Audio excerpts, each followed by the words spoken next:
నల్గొండ జిల్లా చెండూరు పట్టణంలో స్థానిక మాజీ మున్సిపల్ చైర్మన్ తోకల వెంకన్న గారి భవనాన్ని రాజకీయ కక్షతో అర్ధరాత్రి జేసీబీలతో కూలగొట్టి నిరంకుశ పోకడాలతో కక్ష సాధింపు చర్యలకు దిగుతున్న మునుగోడు ఎమ్మెల్యే రాజగోపాల్ రెడ్డి చర్యలను నిరసిస్తూ ఈ రోజు తోకల వెంకన్నకి మద్దతుగా చెండూరులో పర్యటించిన అధికార పార్టీ వాళ్లు కూలగొట్టిన భవనాన్ని పరిశీలించిన మాజీ ఎమ్మెల్యే పూసుకుంట ప్రభాకర్ రెడ్డి సందర్భంగా ఆయన మాట్లాడుతూ కోమటిరెడ్డి రాజగోపాల్ రెడ్డి అధికార బలంతో కక్ష సాధింపు చర్యలకు పాల్పడితే ఊరుకునేది లేదని హెచ్చరించారు.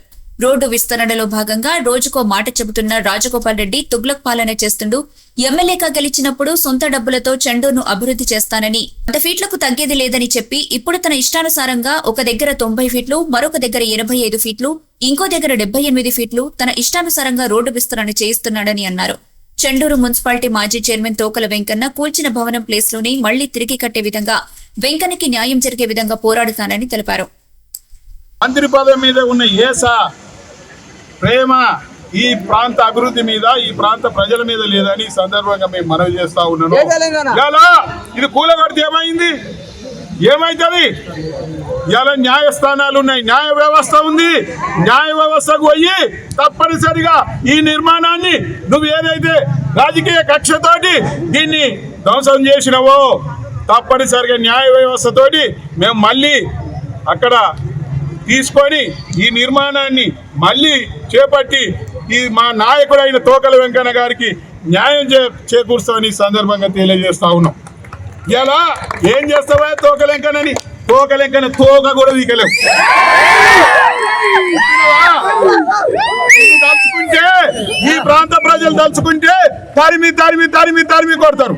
ఎందుకంటే ఈ ప్రాంతం వానికి కావు, ఈ ప్రాంతం వానికి కావు కాబట్టి నీకు ప్రాంత ప్రజల మీద ప్రేమ లేదు. నీకు ప్రేమే ఉన్నట్టయితే ఈ ప్రాంత అభివృద్ధి గురించి ఏ రోజైనా ఆలోచిస్తున్నావా? ఈయనట రోజట మార్నింగ్ వాక్ చేస్తుండట. మార్నింగ్ వాక్ దేనికి చేస్తున్నావు అయ్యా? మార్నింగ్ వాక్ ఆడ పట్టణంలో ఉండలేక ఊరికో చీర చేరి మళ్ళీ ఈడ కాగానే మళ్ళీ పోయి ఆడచేరి ఎవరికి దొరకకుండా తిరుగుతుంది. దాంట్లో అర్థమేందో మీరంతా అర్థం చేసుకోవాలి. ఈడ వాకింగ్ చేసి ఏం చేసావు? కరెంట్ తీగలు ఇట్లా ఉన్నాయి, ఆడ అట్లా ఉన్నాయి. మరి దాన్ని ఏమైనా చేయిస్తున్నావా? ముచ్చటి చెప్పడం వరకే. మన మునుగోడు పోయింది ప్లాస్టిక్ సామాన్లు ఎవరు వాడొద్దు అని షాపు యజమానులతోటి 5,000 దాని మీద 5,000 రూపాయలు ఫైన్ వేయించింది. మరి నీ క్యాంప్ ఆఫీసులా అదే అంటలలో తిన్నావుగా. చెప్పేది ఒకటి వచ్చేది ఒకటి. ఒక రాజు అంటే ఎందుకంటే కట ఊళ్ళంతా తిరిగి ఉల్లిగడ్డలో తినవద్దు, ఉల్లిగడ్డలో ఇంటికి వచ్చేవారు ఆయన పిల్లం కూడా ఇంట్లో ఉల్లిగడ్డలు ఉండలేదు, పులుసులు వేయలేదు. లేకపోతే ఏమైంది? ఎందుకే లేదంటే నువ్వు చెప్పినా తిక్కదానా నేను ఊరంతా చెప్పినా కానీ నీకు చెప్పినా అట్లా ముందు వల్ల ఊరంతా ప్లాస్టిక్ వాడొద్దని చెప్పినా కానీ క్యాంప్ ఆఫీసులో వాడొద్దన్నా క్యాంప్ ఆఫీసులో వాడేది. దానికి అర్థమైంది ఏంది నువ్వు చేసేది? రోజుకొక మాట, పూటకొక మాట, ఊరు దాటితో మాట, ఊళ్ళోకి వస్తే మాట. నీ మాట నమ్మే పరిస్థితులలో ఈ ప్రాంత ప్రజలు లేరు. ఏదేమైనా మేము డిమాండ్ చేస్తా ఉన్నాము, అరాచకాలను మానుకో. ఇలా శిలా పథకాలను కూల్చివేసినంత మాత్రాన ఈ పేరు మార్చిపోదు. చండూరుకు వస్తే రెవెన్యూ డివిజన్ చేస్తే పూసుకుంట్ల ప్రభాకర్ రెడ్డి కేసీఆర్ జ్ఞాపకం వస్తాడు. ఇలా చండూరు మున్సిపాలిటీ చేసింది అంటే పూసుకుంట్ల ప్రభాకర్ రెడ్డి కేసీఆర్. చండూరుకు చౌటుపల్లి పోతే మున్సిపాలిటీ చేసిందంటే కేసీఆర్ పూసుకుంట్ల ప్రభాకర్ రెడ్డి. రెవెన్యూ డివిజన్ చేసింది అంటే కేసీఆర్ కూసుకుంట్ల. నువ్వేమైనా చేసి ఒక్కటి ఇలాంటిది ఒక్కటి చేసినావా? ఒక్కటి ఇలా నీకు మాత్రం ఒక్కటి మాత్రం చేసావు. మా తోకలెంకన్నా తోక బీకలేక గంతే నువ్వు చేసింది. ఈ రోడ్డు నిర్మాణాన్ని కూడా నేనే నిధులు తెచ్చినా, నేను చెప్పగలుగుతున్నా.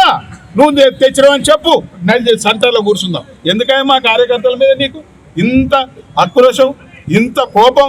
ఏం చేస్తావు? దా కార్యకర్తల మీద కాదు చూపించేది. దమ్ముంటే నువ్వు నేను ఈ రోడ్డు మీద కూర్చున్నా, లేకపోతే మాటల యుద్ధం చేద్దామా, లేకపోతే చర్చకు సిద్ధమా? దేనికైనా సిద్ధం, లేకపోతే అన్నిట్లా సిద్ధం. ఇలా ఆర్థికంగా వెనకేం లేం, అన్నిట్లలో సిద్ధం ఉన్నాం. ప్రాంతంలో ప్రజలను కాపాడుకోవడానికి సిద్ధం ఉన్నాం, త్యాగానికి సిద్ధం ఉన్నాం. త్యాగం చేసి పోరాటం చేసి ఆందోళనలు తరిమి కొట్టి తెలంగాణ తెచ్చుకునే దాంట్లో 2003 నుంచి కేసీఆర్ నాయకత్వంలో మేము పనిచేసినాం.